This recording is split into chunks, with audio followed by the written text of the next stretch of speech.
Ganito ang style namin sa pagtatanim ng kalabasa. Unang-una sa land preparation. So ganito siya. Ang una kong ginawa dyan is inararo ko muna yung gagawin namin kanal. At saka namin ginulisan ng pangkanal. So yan o, yung driver namin. At ako na rin yung naging pabigat. So may silbi rin pala yung mga pabigat.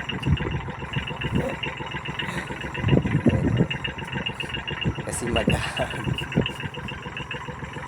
So ganyan yung aming land preparation.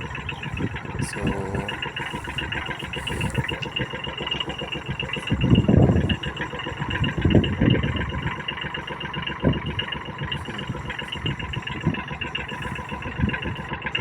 enjoy yung driver natin, oh. Ngayon lang nakahawak ng modela. Ayun. So talagang kinoconcentrate niya. Tinanong pa kung i-diretso niya. So ayan, ako na yung mag-drive para mabilis tayong magkanal. So mas mabigat na yung pabigat. Yung isang pabigat.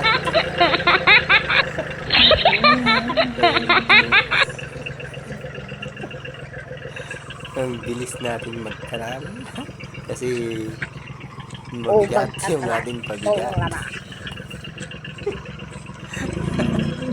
So, tingnan nyo mga ka-farmers. So ganito lang yung magtanim ng kalabasa. Huwag natin pahirapan yung sarili natin. So kung may makinarya naman tayo, yun ang gamitin natin. So ayan o. Sa kasalukuyan na tayong nagpapatubig mga ka-farmers. May mga tanim na yan na kalabasa. So ganyan yung ginawa naming kanal. Oh. Shout out na kabataan dyan. Anong ulam? Ayun. Shout out sa mga kabataan dyan. So ayan, kami na rin yung nagtanim. Yung mga naglagay ng buto yun.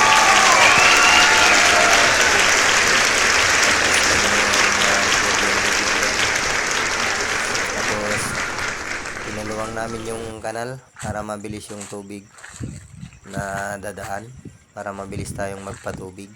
Iwasan natin na mapatubigan hanggang sa gitna para hindi tumubo ang damo. Kaya dapat sa kanal lang dadaan yung tubig. So ganyan lang yan. Sa next natin na patubig is mabilisan na yan kasi nagawa na yung kanal niya. So yun o, yung mga kasama ko, mga anak ko rin. Mabilis yung trabaho pag sama-sama. Wala na kaming ibang kinuhang tinangdanan kasi kayang-kaya rin namin to. Napaka-basic lang naman magtanim ng kalabasa. So yan yung tubig oh.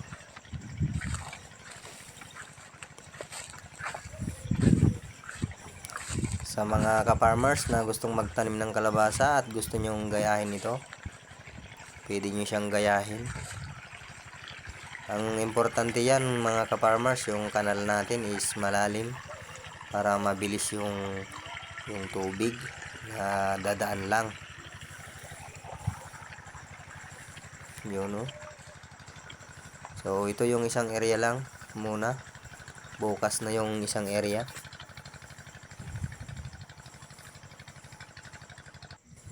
Yung panganay ko, tsaka yung pangalawa.